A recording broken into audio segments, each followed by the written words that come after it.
Assalamualaikum warahmatullahi wabarakatuh. Alhamdulillah, wassalatu wassalamu ala rasulillah wa ala alihi wa ashabihi wa man wala ma ba'du. Kaum muslimin, anggota grup Dirasat Islamiyah yang semoga senantiasa dirahmati Allah Subhanahu wa taala. Masih berbicara tentang tema talak. Suami berwenang untuk membuat kriteria, baik itu kriteria tentang istri kalau dia memiliki lebih dari satu orang istri, atau dia bisa juga memberikan satu persyaratan yang bila persyaratan itu terjadi maka dia berkomitmen menceraikan istrinya. Misalnya ketika dia menyebutkan kriteria, istriku yang umurnya telah mencapai 50 tahun maka dia aku ceraikan. Maka siapapun dari istri yang telah berumur 50 tahun maka tercerai. Istriku yang tidak punya anak maka aku ceraikan. Dia menyebutkan kriteria bahwa siapapun dari istrinya yang tidak memiliki anak keturunan maka diceraikan. Atau dia menyebutkan berkaitan dengan misalnya syarat. Dia bersyarat, jika engkau tidak membuatkan, tidak menyajikan hidangan secangkir kopi kepadaku saat ini, maka engkau aku ceraikan. Atau kalau engkau pergi, engkau tetap pergi mengikuti acara ini dan itu, maka aku akan ceraikan. Maka engkau telah aku ceraikan misalnya. Maka ketika istri melakukan persyaratan tersebut, melanggar persyaratan tersebut, maka jatuhlah perceraian.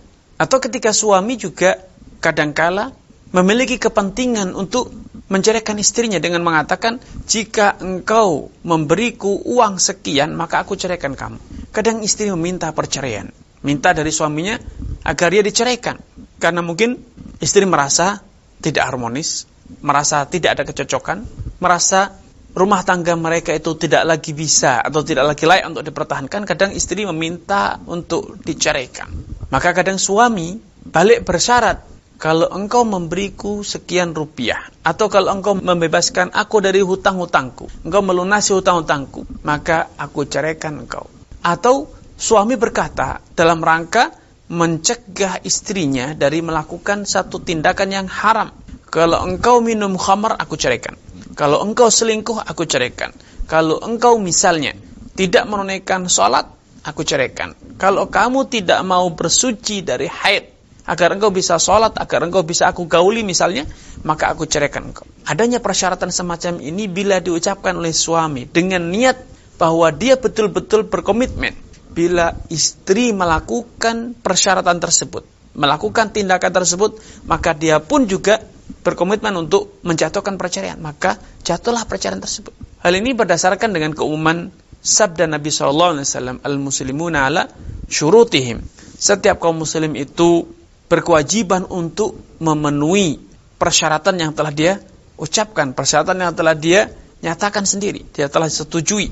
Hadis ini bersifat umum, persyaratan dalam urusan jual beli, persyaratan dalam urusan hibah, atau persyaratan dalam urusan pernikahan, atau yang lainnya. Bahkan Nabi SAW secara spesifik, secara lebih lugas menyatakan, ahaqqu ma tufuna bihi minasyurut mastahlaltum bihil furuj. Persyaratan yang paling wajib untuk kalian penuhi adalah persyaratan yang dengannya kalian menikahi seorang wanita. Kadang wanita bersyarat, aku mau dinikahi bila mas kawinku sekian, aku mau dinikahi bila engkau berhenti merokok misalnya. Maka ini adalah suatu persyaratan yang paling wajib dipenuhi. Sebagaimana ketika suami memberikan satu persyaratan dan suami betul-betul berkomitmen menginginkan adanya ketetapan atau konsekuensi hukum dari persyaratan tersebut. Seperti ketika dia berkata, jika engkau menjalin hubungan dengan lelaki lain, walaupun tidak sampai berzina misalnya, maka engkau aku ceraikan. Maka engkau telah aku ceraikan. Atau redaksi yang lain yang serupa dan semakna. Maka dengan adanya persyaratan semacam ini, jatuhlah perceraian sejak wanita tersebut memenuhi kriteria ataupun persyaratan yang telah ditetapkan oleh suami.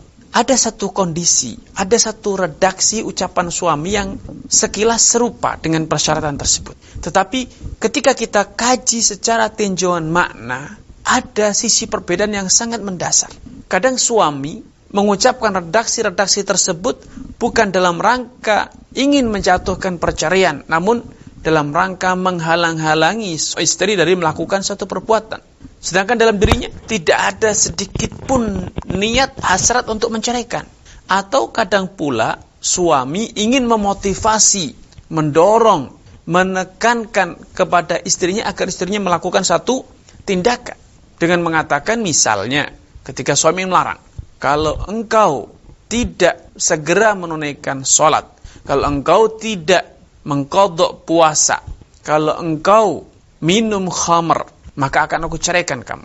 Suami ketika mengucapkan kata-kata ini, dalam hatinya tidak ada sama sekali untuk niatan menceraikan.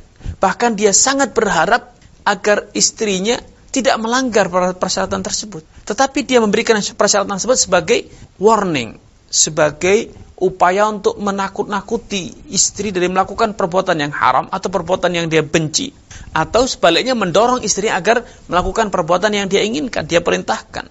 Tetapi sekali lagi dalam hatinya sama sekali tidak ada niatan untuk menceraikan.